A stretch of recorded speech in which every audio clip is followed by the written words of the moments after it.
Merry Christmas, everybody. And well, long story short, I kind of forgot to film an intro for this year's Christmas show, as is tradition. And well, so instead, I'm down here in Rochester, Michigan, checking out some Christmas lights, some pretty freaking epic Christmas lights. And if you listen to this on the audio feed, which might work, I haven't actually checked in 4 years. I probably should actually check on that, especially since I redid everything a few years ago, blah, blah, blah. Just do an image search for Rochester, Michigan Christmas. You can see what's going on.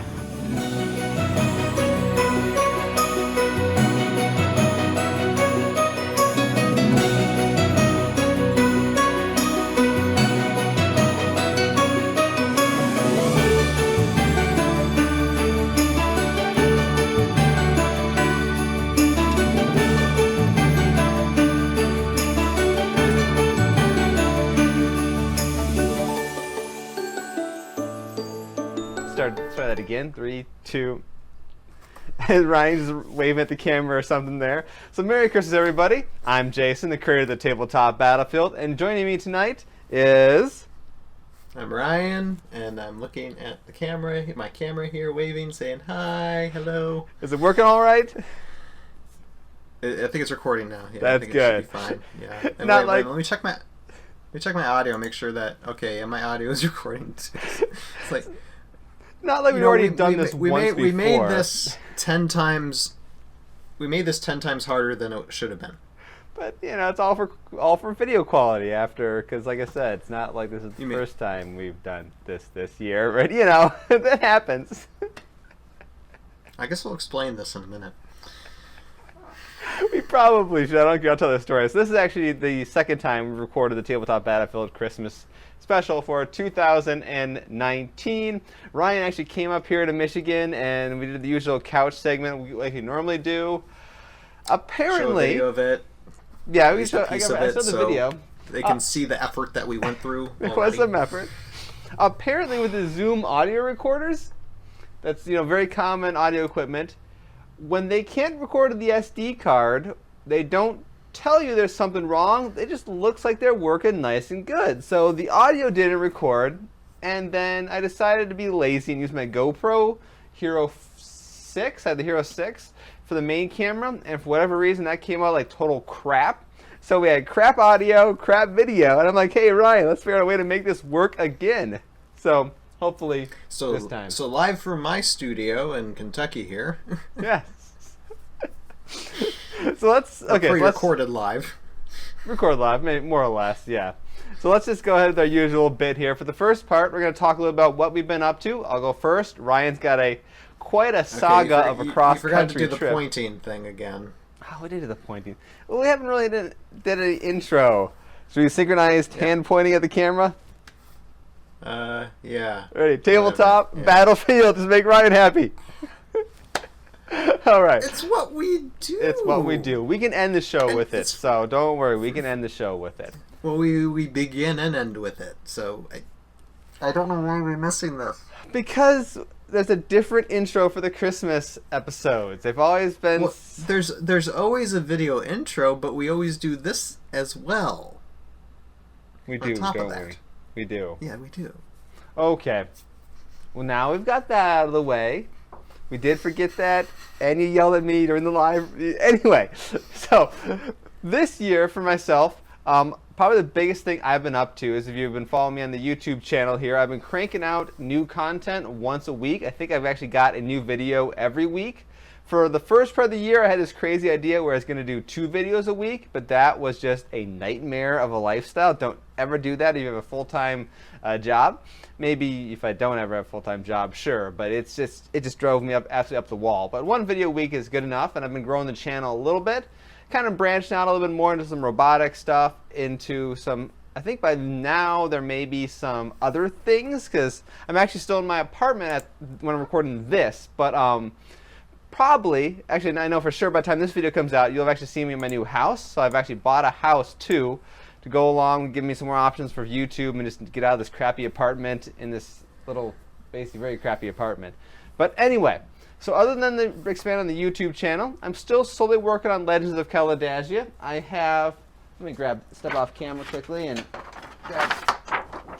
This is the first print of the Kolith Guards. This is the next expansion for Legends of Kalidasia. I know it was supposed to come out a year and a half ago, but I've actually got the final proof sitting somewhere around here. I think it's in a box somewhere, moving, whatnot. But that should be coming out pretty shortly because I've been working a whole lot on getting the visual effects done for the trailer. I'm trying to make it basically the best trailer I've done for Kalidasia. So I'm still working on that a little bit, but I'm doing that alongside the YouTube stuff. I'm also still doing the occasional historical video about Michigan over at storyofmichigan.com.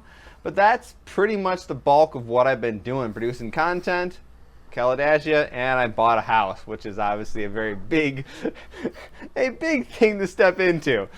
The first weekend I closed in the house, I had to very quickly rake up all the leaves because we got 8 inches of snow on Veterans Day, which is crazy ridiculous for Michigan. So I had to get those leaves cleaned up and then had to quickly basically clear off all the driveway, sidewalk, all that fun stuff the next day. So it was a good test of all the new lawn equipment I had to buy for the house. So Ryan, what about you? And trust me, I'm really enjoying the fact that we just got, I mean, we had freezing temperatures too, but we just got a dusting. Just a dusting. And that basically closes down the schools here. Really? For days. Yes. Doesn't really matter for us because, I mean, everything we do at home, so we got food, we got everything. As long as the power stays on, we're good. So yeah, anyway, yeah, so big things happening this year as well. And I'm looking at you, I'm also looking at the camera here, so it's going to be one of these things to where I'm kind of talking to you, I'm talking to this camera. But you know I'm talking to you on the camera too as well, and I'm also making sure the camera's still recording. Anywho, yeah, and okay. First, before I say anything, I need to let people know how much effort I put for this episode this year. Okay, because and I'm glad I'm not up in Michigan right now because this is a big spoiler. Me, my wife, kid, cats, we moved south. But I'll explain a little bit of that in a minute. So for the taping of this episode, like a week and a half before, I actually drove up to Michigan. First week in November you came up. Yep.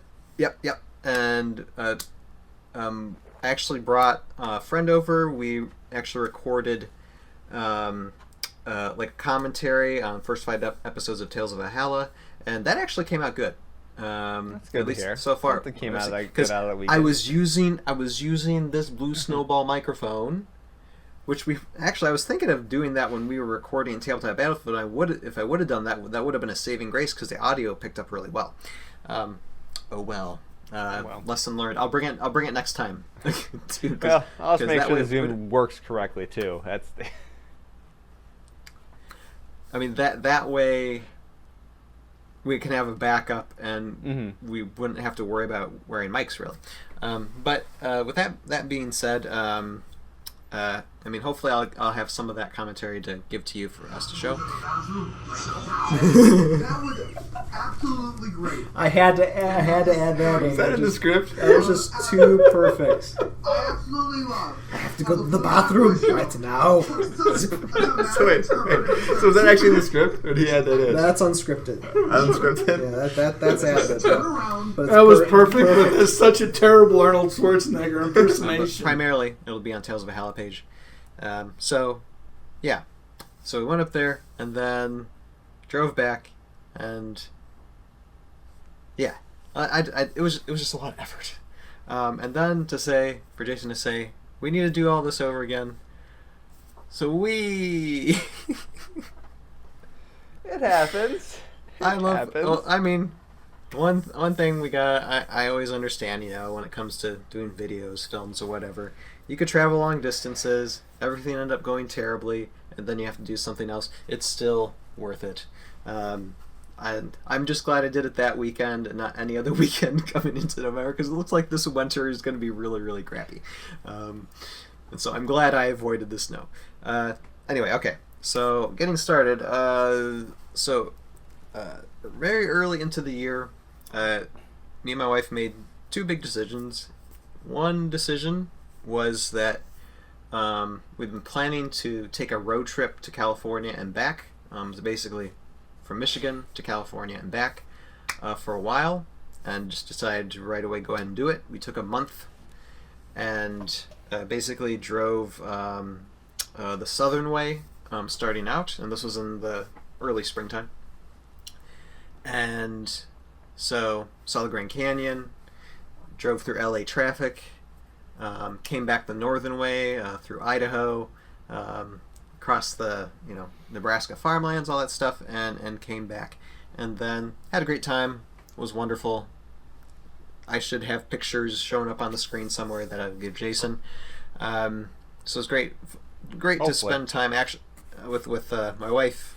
At the time, my son was it was like 6 months old, I think, 5 to 6 months old, and he did great traveling, as well as my father-in-law. So it was just a great family time, and spend time together and just drive 7,000 miles.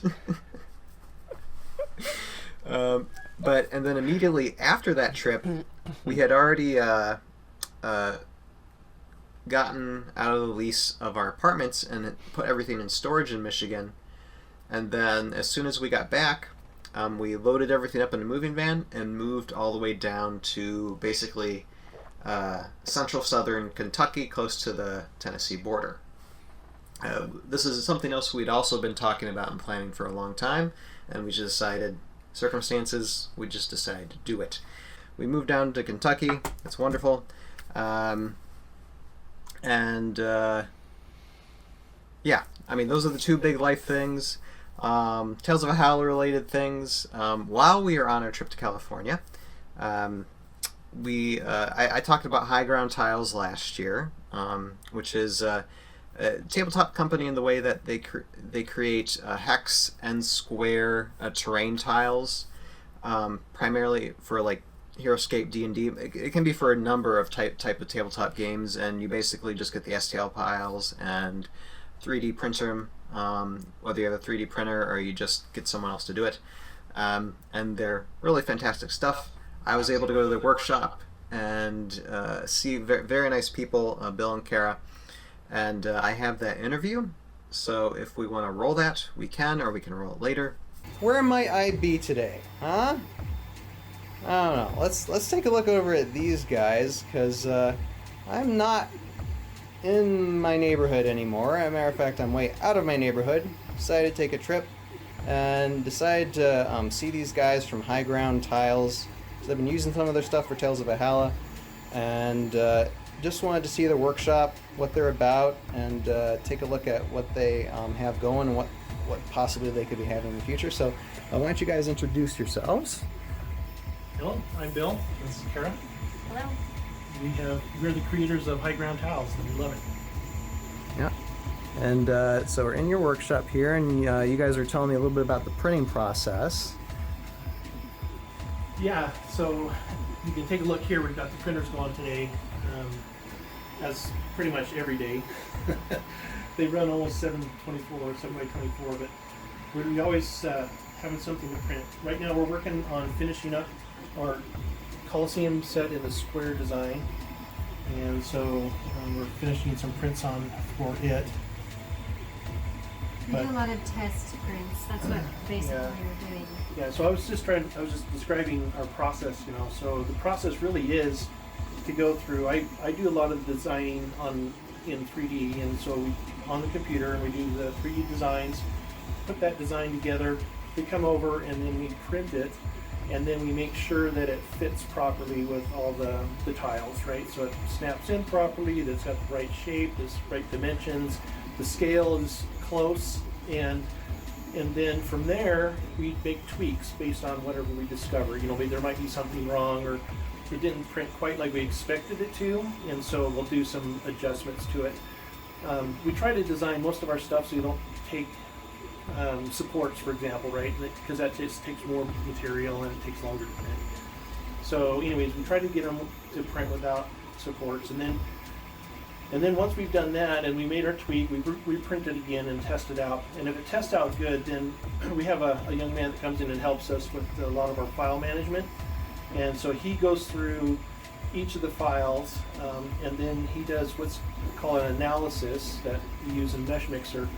And so, in essence, we look at the mesh, make sure that there's no errors in that, and then in addition to that, and we correct all those errors. But then we also reduce the size of the file, because some of these files, when you start putting textures on them, can get fairly large, and so we reduce the size down. We lose a little bit of the detail, but for the size trade-off, I think it's well worth it, and it prints better too when there's not so many retractions when you're printing, for example. So anyway, we do that, and then from there we zip it up and we get it ready for distribution out to everybody. But that's kind of the process, and it takes quite a while to get through those iterations, right? Make sure that it's fitting properly, that it's printing properly. But that's kind of what we do. Did you see the rules that YouTube rolled out today? The kid stuff? Yeah. Yeah. I'm just like, I'll get to that when I want to, and I'm not going to deal with that right now. It's like, I show people how to make replica guns. I'm going to choose a no to the kids thing. Hope it doesn't kill me in the end, but you know. Primarily, I would say most of what we do is not for kids. I mean, I think they're just saying basically, if you're not like Barney the dinosaur, then say no. I think that basically what they say. So, and even that is not for kids. Okay, anyway. Reminiscing back to old hurts, but yeah, Tales of Valhalla. So started getting this released out this year, and Jason, I asked you about your thoughts when we did season 1 like a long time ago. That was like 4 years ago, and I just want to ask you what it's been a while. I mean, it's been a lot of time in production of this darn thing. Just what were your thoughts about the first 5 episodes, just in a nutshell? Oh, I think they worked pretty well. You're kind of building the story up a little bit. The combat in the first episode was pretty freaking intense and was very well done. That's probably my most favorite part anyway. That took 3 years. 3 years. So there's 3 of the 4 years of production right there. 2 battle scenes took about 3 years to do, basically. Yeah, I think it's going pretty well. Cool. Yeah. And more episodes will be released as soon as I can get them edited and out. And yeah, just looking forward to do that. Like getting the rest of season 2 out, and then next year getting season 3 out, and hopefully by this time next year we'll be doing a commentary on the rest of season 2 and the rest of season 3. Or at least that is the goal. We will see. Aim for the eagle, bag the pheasant, don't eat crow. So we'll see how it goes. Goal setting, I guess that makes sense. Okay. Yeah. But yeah, and as personally, I'm wife and kiddo doing fine. Not now. My son is 17 months old. It's crazy, and he's already walking. He's starting to talk a little bit. Just in these past few weeks, it's really. I mean, he's repeating what we say, but a lot of it's very clear. Half of it is Spanish, so it looks like he's going to be a little bilingual. But yeah, it's just fun to see this kid grow up. So and we can also say as well that we have another addition to our Tabletop Battlefield family. Jason, do you want to talk about that? Yeah, I might as well mention it. So Kyle, who's been a long-time host in this series, is actually the first tech co-host a long time ago. He had his first son, Benjamin. Now his wife gave birth to him back at the end of September. Everyone's doing great. I saw him a few weeks ago. Actually, I saw him just a few days ago, actually, at his house on last Sunday, about 3 days ago. But yeah, so kid's doing great. Everyone's in good health, and things are going great for the new family. Yay! Kids keep them busy, though, I guess. Oh, yeah, it will. It will. I mean, it's like I know personally. I mean, right now, it's just me and the kiddo at the moment, and through any particular day, most of my time is spent taking care of him or sleeping, and then the other little bit of shred of time I have to do anything else. So. It's just Tales of Hala. That's pretty much it. Work in TOV, and any other extra video stuff that I can currently do. So, yeah. I guess those are the important things. I could say more, but not going to. Okay. Fair enough. All right. Well, I've got at least one tradition I keep going here. You know, that whole intro thing didn't go quite well, but hey, the lights are probably pretty cool. So what I want to do is just kind of talk a little bit about a few things that I think were really awesome this year, and that I think as the audience of the Tabletop Battlefield, you guys would probably enjoy as well. Now the first one let's start off with here, something I actually don't own. I've played it a bunch of times. My friends bought all, well, I guess there's only one giant set for it, isn't there really? It's Gloomhaven. It's a relatively new dungeon crawl adventure type game, and frankly I think this is the best dungeon crawl adventure I've ever played. Now, what makes this one different compared to the ones that are out there is that it's card driven in terms of how you control your character. At the start of the turn, what you have to do is you got to choose 2 cards from the hands you have. Each character has somewhere between like 9 and 12 cards in their hand. And by choosing these 2 cards, you got to match up 2 different abilities on them, which makes each turn a little bit unique in terms of how your character acts. It could do maybe a fast move, a powerful attack, slower move, different types of things. You match these things up in different combinations. So every turn is a little bit different, and so instead of having a single character which can do 1 or 2 really cool things, you've got a character who's got a incredibly diverse range of options available to them at any given turn. However, the big limiting factor is that as the game goes on, you have to discard these cards for various reasons, and by the end, you could easily run out of cards if you do things wrong, or you run down to only a few cards and your choices become more limited, and you got this timer over your head that kind of keeps grinding down and basically makes things more desperate as the game goes on.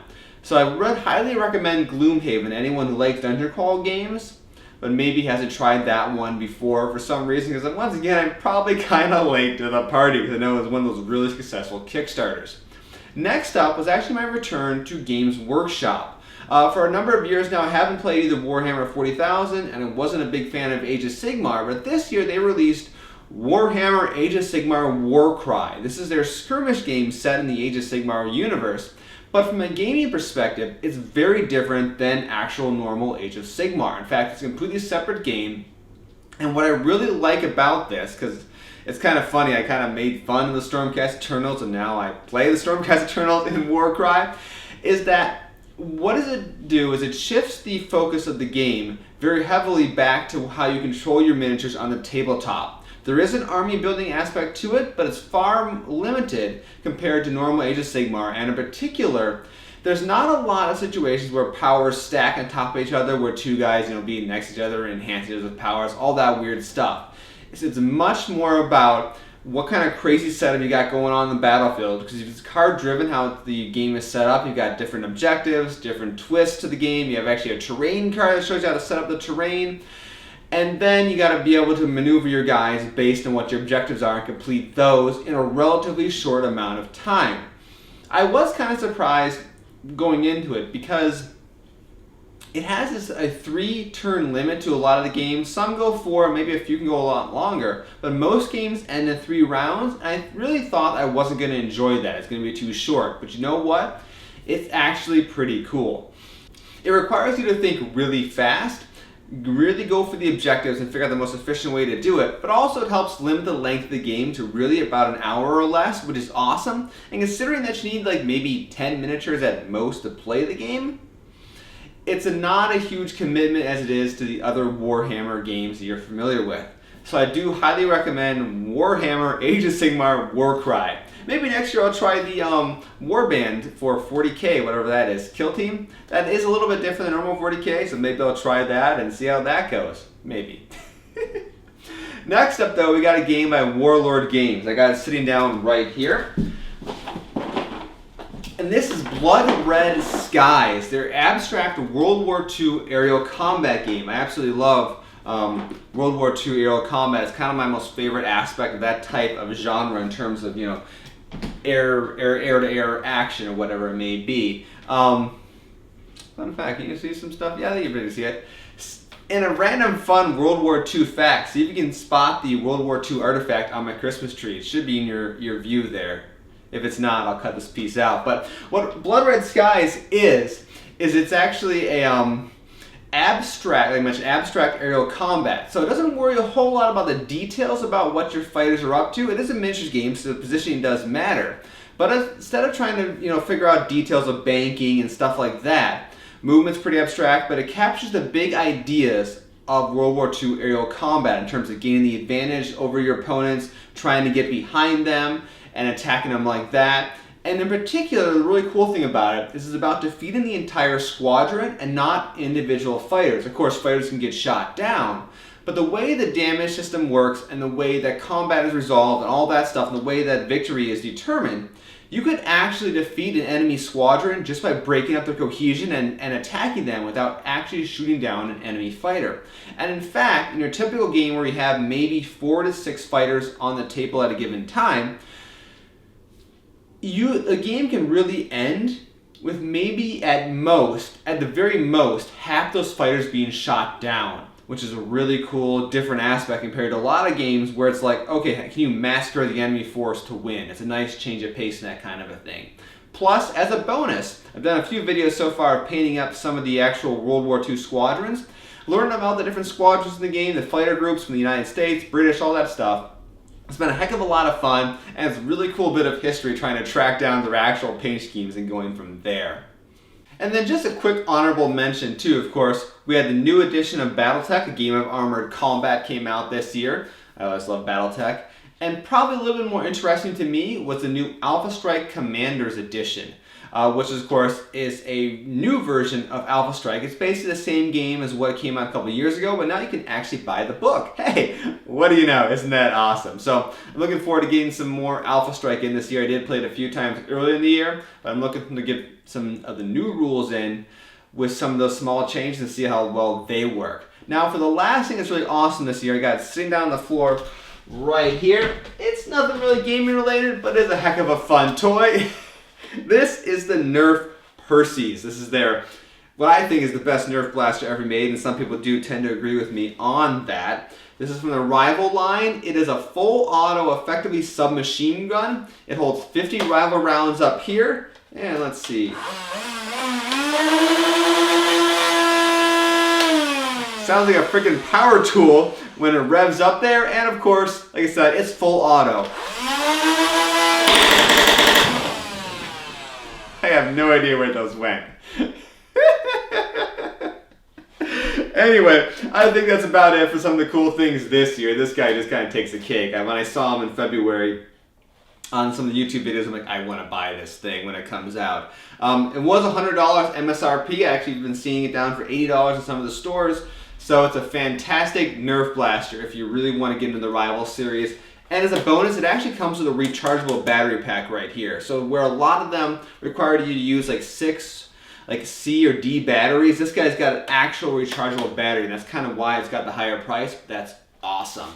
So alright, well that's it for some of the cool things this year. We'll see what happens in 2020. I know I've got at least one really cool thing in a couple boxes, but you'll be seeing that early next year in this show. So why don't we do some more rambling about nothing, Ryan, as we finish this show up here for one more year on the tabletop battlefield. Oh yeah, and one thing, with the camera behind me, you can see the studio. I actually have set up is the first scene in season 3. Going to be starting to animate that in the next week or two, and it's like in the camera right here. There's like the lights and almost everything's practically set up. I just need to put this camera back over there, and basically going to be ready for that. And the script is on the table too for that. So try to zoom in the script and try to read it. Yeah, no, I'm not gonna be able to read it. It's kind of in an envelope, so. Okay, making that a secret. I see a little bit, but honestly, I have hints and stuff on Instagram and YouTube everywhere that if someone really wanted to read parts of the script, I don't really try to hide much anything because people don't see it. Anyway. Okay. Anyway. Yeah. No, my brain is just. Fair enough. So in that case, thank you guys all for watching. Once again, I'm Jason. And I'm Ryan. So have a Merry Christmas. Happy New Year. We'll see you guys in 2020 on the Tabletop Battlefield.